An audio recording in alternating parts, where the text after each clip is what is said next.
Hey world, Barry here again. Now here with today we're talking about brokers versus carriers. I want to speak a lot more of the moving industry, so you'll see a lot of links in the descriptions of different subjects that you guys will be able to click on and hopefully give you guys a wealth of knowledge. But what's most important, especially coming to this industry from a moving sales position, is be able to readily identify a broker versus a carrier. Okay.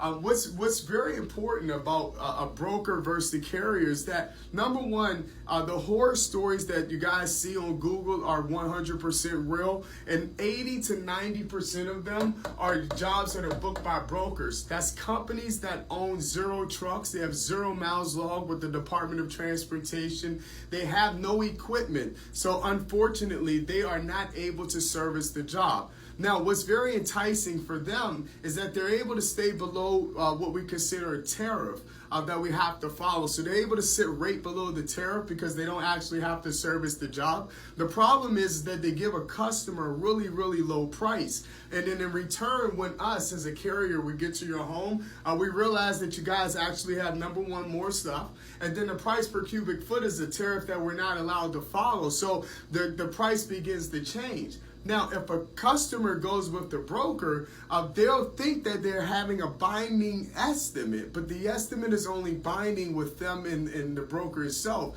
Once the carrier gets to the home, they have something called a bill of lading or a BOL. The BOL gives us legal rights to be able to load these items on a truck and we cross over state lines. Now, when I do a new BOL, it's called a revised estimate. When the customer goes with the broker, the carrier is going to get to the home and they're going to do a revised estimate. Now, the problem with that is that the company they sold the job to has the ability to charge into excessive of $10 to $12 per cubic foot. So it's very important when you're speaking with customers that you're able to let them know that going with the broker is definitely a high risk opportunity for them to become another horror story on Google. Now, what we have here is a carrier. A carrier is someone that you may, feel like the job is a little bit more expensive. Give me 1 second here.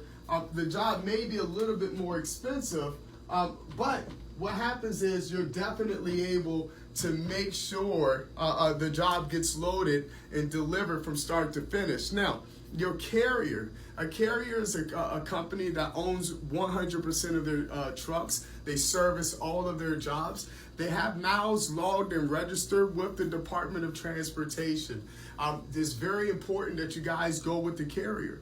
You don't want to go with a broker. A broker is definitely going to load your items onto what we consider a loading board. In your world, it's Craigslist. They're going to put it on there. There's going to be guys bidding for it. Jose out front of the 7-Eleven with a 6-pack of Coronas is going to be scrolling through, and they're going to load this job and they're going to bump it and possibly destroy the items you worked so hard for.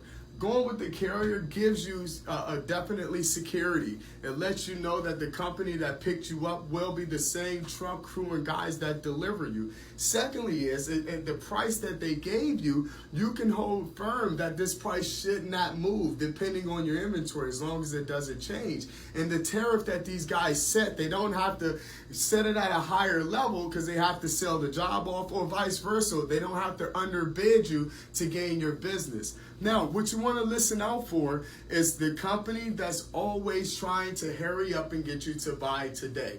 You want to make sure that you go with a company that you've done some due diligence, you've done your research, you've gone online, you ran the guy's DOT numbers, and the Department of Transportation has them registered as a carrier. So keep in mind, broker versus carriers. It's important that you make sure that the customer knows, or you as a customer per se, to know that you go to somewhere like SaferWeb or the FAMSA website with DOT, and you make sure that this DOT number is active, that they have active miles for the year that's posted today, and you also make sure that they own all of the trucks that they have in front.